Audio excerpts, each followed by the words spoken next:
aqui e eu vou procurar algo mais curto para eu falar, porque o tempo é rápido. Abra sua Bíblia no segundo livro do Antigo Testamento, chamado de Êxodo. Êxodo, capítulo 14, o verso 1. Quem achou diz amém. Êxodo, capítulo 14 e o versículo 1.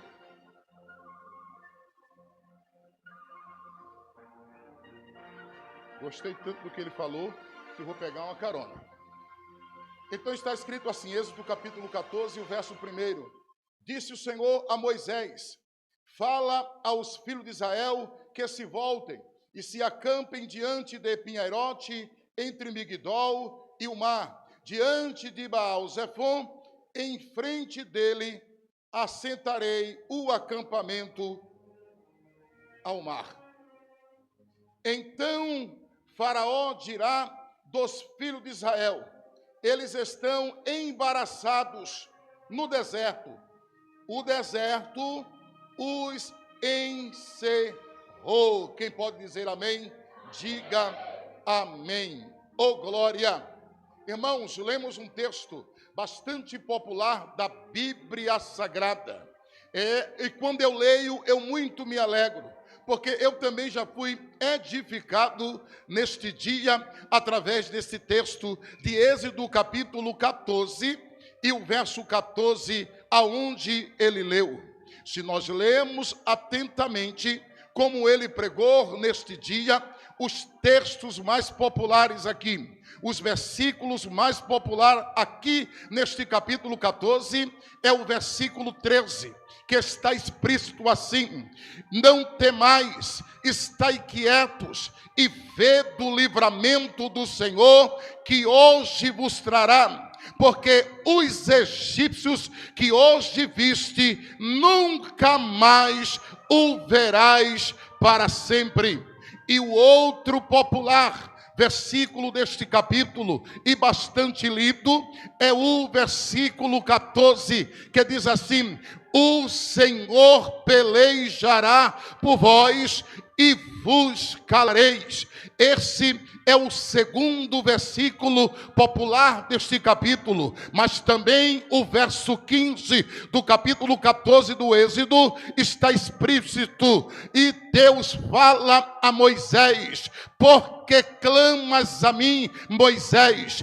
Diz aos filhos de Israel que marchem. O outro verso do capítulo 14 popular é o verso 21, aonde o Senhor falou a Moisés: estende a tua mão, ó glória, e eu soprarei daqui, e o mar se abriu por um vento forte oriental, e toda aquela noite os filhos de Israel passaram pelo mar a pé enxuto. Os textos célebres desse capítulo 14 do Êxodo são esses aqui, mas eu quero ficar nos primeiros versos, aonde o Senhor fala com Moisés, dizendo: Moisés, fala aos filhos de Israel que se voltem, não siga mais a jornada temporariamente ou momentaneamente. Diga a eles que acampem, diga a eles que saiam dos seus animais, desfaçam as suas bagagens, arme as suas barracas, arme as suas tendas, coloque todos os seus móveis, porque vocês vão acampar na terra. E o Senhor fez questão de dizer o terreno, o lugar que eles iam acampar. Primeiro ele disse: acampem diante de Pinhairote, depois diante de Migdol, e depois diante do mar, e depois de Baal-Zefon, aí assentarei os vossos acampamento, e ali não tinha pouca pessoa, ali não tinha poucas pessoas. A Bíblia diz no Êxodo,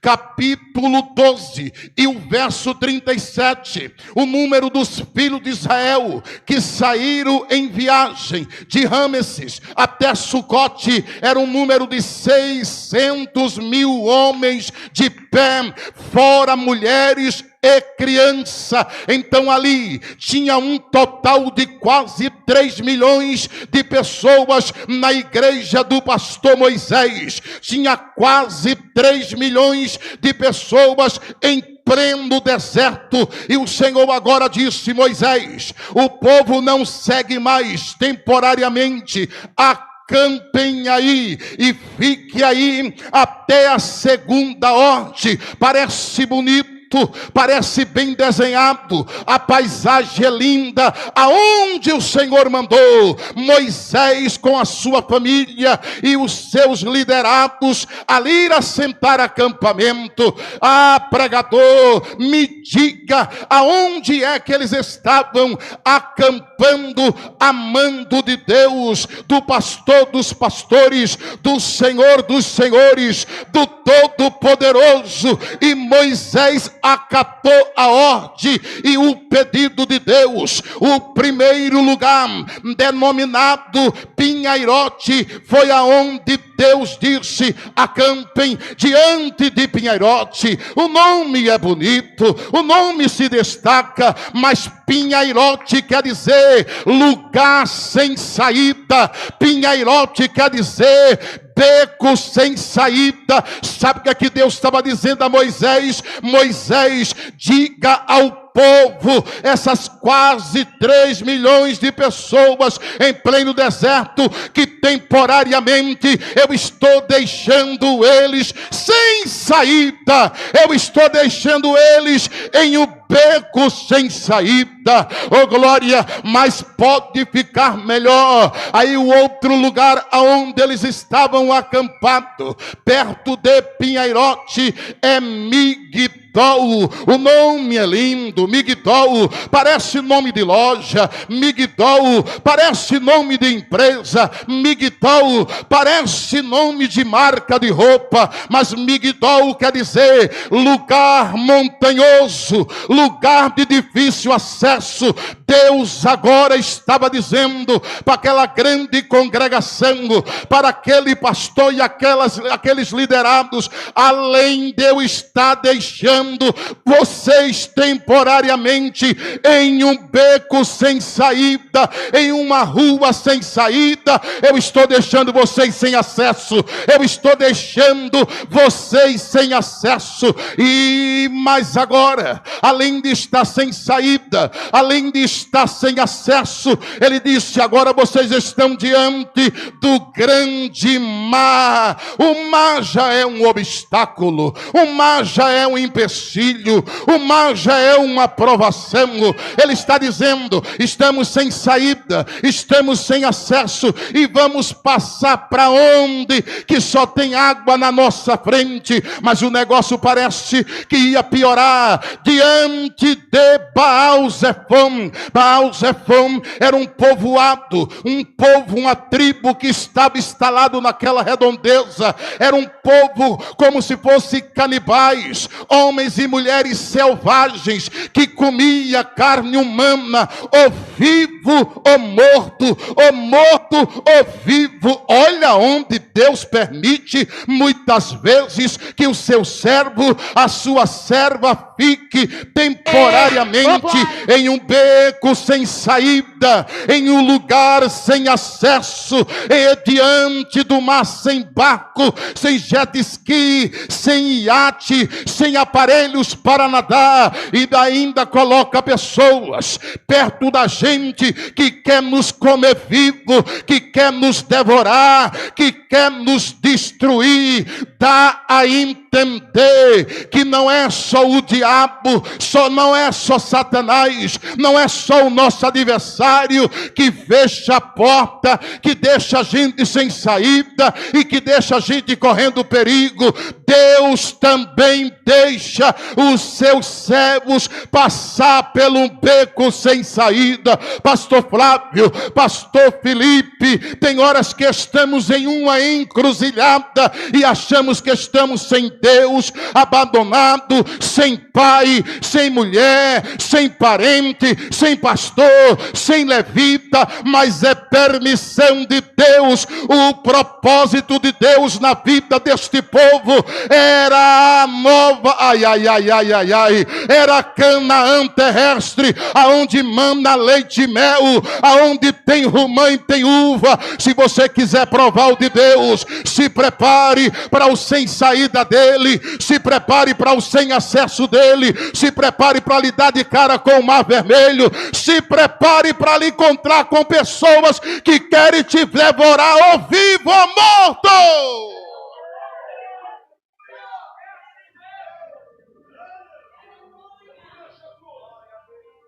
Está escrito qual era o propósito de Deus fazer tudo isso. O propósito de Deus fazer tudo isso está lá em Deuteronômio, capítulo 8 e o verso 3. E eu te guiei no deserto para te humilhar. Diga assim: Deus, Ele humilha.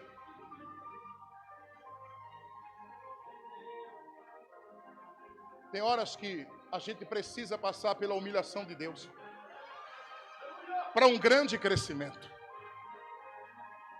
Porque só quem sabe o que é humilhação, que já passou por humilhação, ô glória.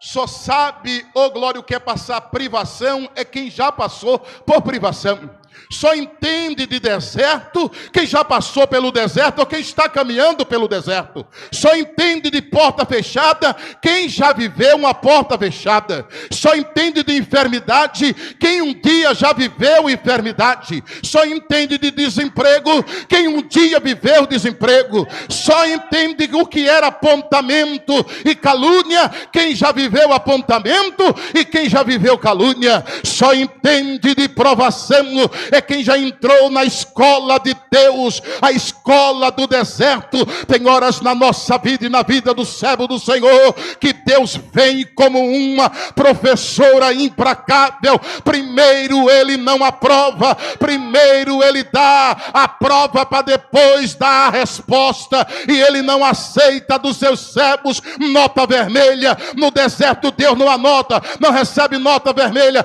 Ele quer nota azul. Ele quer que você seja aprovado. Ele quer que você seja aprovado.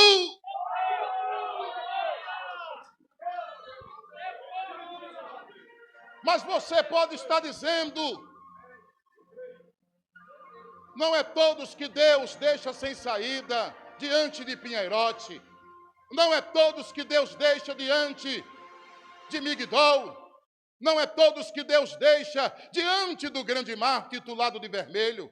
Não é todos que Deus deixa diante de Baal-Zefon, homens, por que não dizer selvagens, homens que praticam canibalismo, come carne humana. Não é todos, diga assim, você se enganou. Porque quem estava aqui era Moisés, sem saída.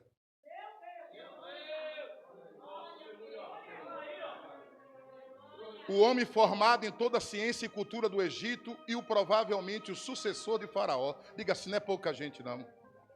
É muita gente num homem só. Sabe quem é que estava ali, irmão? Talvez você está dizendo: ô pastor, eu sou um Moisés aqui na terra, mas vai ficar sem saída. Mais cedo ou mais tarde Deus vai preparar um sem saída para você. Pastor, você está falando, não é com apenas um líder feito Moisés, você está falando é com sacerdote. Arão estava sem saída também. É sacerdote.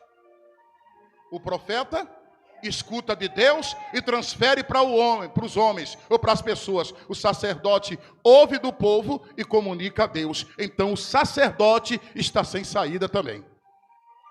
Pastor, você está falando, não é com qualquer sacerdote, não é qualquer profeta. Eu sou um profeta. Miriam está também sem saída. Tem horas na nossa vida que nós vamos se deparar com a pinheirote de Deus, sem saída. O amigo não pode ajudar, o papai não pode ajudar, o pastor não pode ajudar, o missionário não pode ajudar, o prefeito não pode ajudar, o deputado não pode ajudar, o teu amigo de influência não pode ajudar, o teu amigo que tem dinheiro, que tem capacidade não ajuda. Sabe por quê? Porque quem colocou o sem saída, a encruzilhada, foi o próprio Deus. O próprio Deus. Talvez você está aqui dizendo: pastor, você está falando comigo, mas eu sou provavelmente o sucessor lá na minha igreja, lá na minha empresa, lá na rua onde eu moro. Deixa de besteira. Quem estava ali era Josué, o sucessor de Moisés, sem saída também. Quando Deus quer, não tem para profeta, não tem para sacerdote, não tem, oh glória, não tem para líder, não tem para presidente. Quando Deus quer trabalhar no coração de alguém, tudo isso é só para lapidar o homem. Deus coloca no estreito, e está escrito: é para que os filhos de Israel, eles se converta e veja o que está no seu coração. E a Bíblia diz: e Faraó olhou para os filhos de Israel e disse: eles estão embaraçados no deserto, o deserto os cerrou. Isso aí eu também sei. Os filhos de Israel sabiam, não só Faraó sabia. Quem está em situação adversa sabe que está passando. Não só Faraó via que eles estavam sem saída, só que o Faraó, com seus 600 carros de ferro e 600 ali generais, olhavam e diziam: vão morrer, vão perecer. Ei Moisés, cadê teu Deus? Ei Arão, cadê teu Deus? Ei Miriam, cadê teu Deus? Ei Josué, cadê teu Deus? Ei Jocobede, cadê teu Deus? Ei, ai, deixa eu ver. Aí sabe o que eu digo? Deus estava no meio do povo. Você está sem saída, mas a Bíblia diz em Êxodo capítulo 13 e o versículo 21 que o Senhor ia numa coluna de fogo à noite diante do povo e numa coluna de nuvem durante o dia. Você está sem saída, mas não está sem Deus. Oh glória, você está sem acesso, mas não está sem Deus. De noite tem luz, tem fogo, mas de dia tem a nuvem. Deixa eu ver quem veio adorar. Você está sozinho pelo homem, pela mulher, pelo patrão, por algumas pessoas, mas Deus está no meio do seu povo.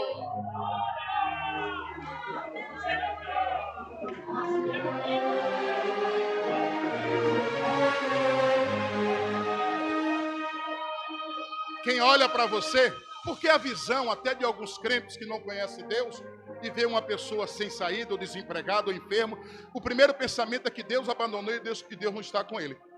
Mas Deus estava lá no meio. Deus não estava sem saída, mas Deus estava com o povo que estava sem saída.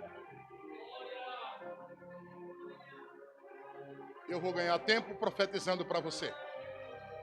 A primeira palavra que ele diz ao povo, que quando vir os filhos de Israel ali, a primeira palavra que ele diz aos filhos de Israel, quando eles estão ali presos, sem saída, e eles agora olham atrás, os filhos de Israel, e vêem Faraó com seus carros e cavalos e cavaleiros, eles disseram: vamos morrer. Moisés, por que nos trouxesse para cá? Melhor é estarmos lá, porque pelo menos tinha cova, sepultura, tinha comida, e morramos tranquilo, do que ser sepultado nesse deserto. Aí o consolo da parte de Moisés, do líder nato, do homem chamado de Deus, do homem para consolar uma multidão, disse: não temais, estai quietos e vede o livramento do Senhor, que hoje vos trará. Os egípcios que hoje viste, nunca mais o verás para sempre. Sabe o que é que eles estavam entendendo? E Moisés entendeu: eu estou aqui com vocês para assistir, oh glória, a maior vitória vitória de todos os tempos. Oh glória, Deus vai matar o nosso adversário. E ele estava dizendo: olha, não temais, não tenha medo, fica quieto, porque quem colocou você sem saída, sem acesso, diante do mar e perto de quem quer ver você morto, ele se responsabiliza. Aí o verso 14 aí confirma o que está dizendo: não tenha medo, o Senhor pelejará por vós e vos calareis. Eu vim profetizar que essa peleja nunca foi tua, essa peleja nunca foi minha, esta peleja é do Deus que te chamou, esta peleja é do Deus que te capacitou, esta peleja é do Deus que te ungiu, esta peleja é do Deus que te consagrou, esta peleja é do Deus que te levantou, esta peleja é maior do que as tuas dificuldades. Não, maior é o teu Deus, maior é o teu Deus. Aí Moisés, não sei o que é que deu na cabeça de Moisés, eu acho que ele tentou falar com Deus e dizer: Deus, vamos fazer aqui um culto, vamos fazer aqui agora um clamor, vamos fazer um circo de oração. Aí Deus disse: pode desmanchar, circo de oração, nem clamor, nem nada. Por que clamas a mim, Moisés? Diz aos filhos de Israel que marche. Agora não é hora de orar, agora não é hora de rezar, agora não é hora de clamar, agora é hora de marchar. Deixa eu ver quem está entendendo. A igreja, o crente que marcha, o diabo tem raiva dele, porque crente parado pode estar até limpo e ser santo, mas é igual água para dengue, vai morrer gente e ele vai morrer. Deixa eu ver quem está entendendo. Marcha, porque a tua vitória está chegando. Marcha, porque Deus está carimbando a tua vitória. Marcha, porque essa peleja não é tua.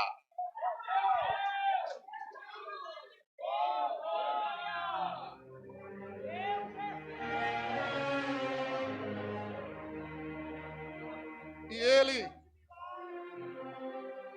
no verso 21, e eu encerro aqui, ele disse: Moisés, estenda as tuas mãos. Agora, interessante que estava todo mundo sem saída e Deus não deixou de contar com quem estava sem saída. Quem disse que a gente sem saída, Deus não usa a gente? O cajado estava lá no meio sem saída. Quem Deus ia usar estava lá no meio sem saída. Quem disse para você que Deus deixou de usar da sonha José na prisão?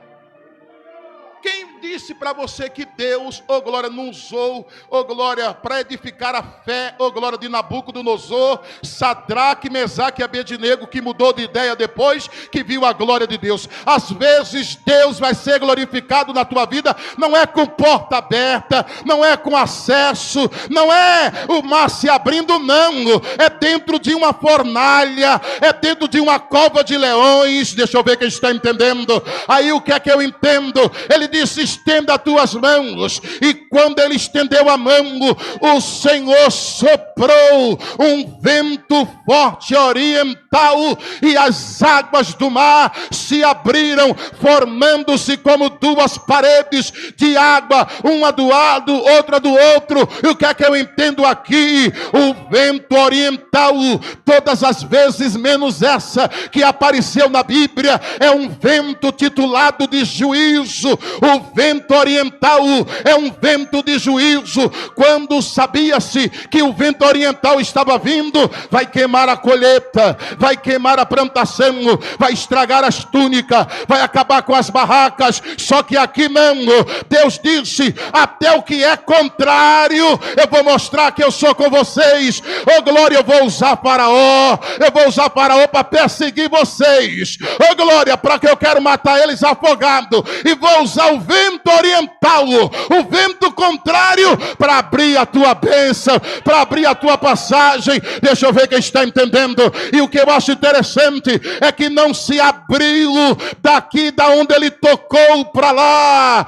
Eita, e nem se abriu, não se abriu de lá para cá, se abriu daqui para lá. Sabe o que eu entendo? Que a notícia, oh glória, não vai vir de lá, da tua vitória não vai de você para lá. Deixa eu ver quem está entendendo. A notícia de que Deus abriu o mar vermelho não vai vir de lá, não vai vir de outro estado, não vai vir de outro planeta, não, vai sair daqui. Olha, ela está de posse de vitória, olha, ele está marchando, olha, a igreja está crescendo. Quem disse que a Comassa não conseguiria construir um templo e não vai ficar só nesse, se enganou. Parece que estava sem saída, parece que estava sem acesso, parece que não tinha ninguém. Olha aqui, para todo mundo ver que o Deus que abre o mar vermelho, o Deus que abre igreja, o Deus que abre templo, o Deus que levanta crente, o Deus, deixa eu ver quem está entendendo. Marche nesta noite.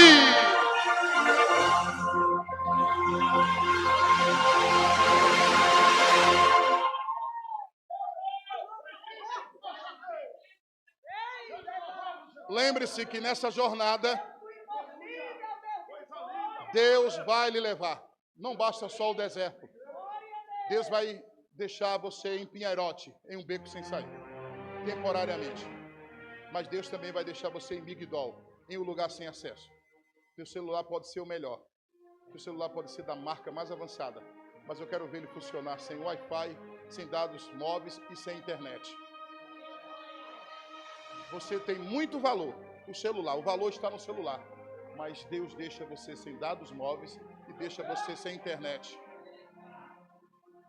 Porque a única coisa que Deus queria é que aquele povo só se inclinasse exclusivamente para Ele. E todas as vezes que a igreja passou por perigo, Deus deu crescimento a ele. Então não reclame do perigo, não reclame da luta, não reclame muitas vezes quando Deus fecha a porta. Sabe por quê? Porque ainda é verdade, não é chavão de pregador. Se Deus permitiu fechar uma porta, é porque Ele tem uma maior para você. E Ele vai te abençoar num lugar inóspito, num lugar que ninguém consegue admirar, que ninguém quer construir, num lugar, por que não dizer, meio cavernoso, lugar péssimo. Deus está dizendo, eu vou fazer você pisar em uma Reobote, lugar espaçoso, oh glória, lugar de prosperidade. E quem acredita nisso, faz barulho de glória e Deus abençoe.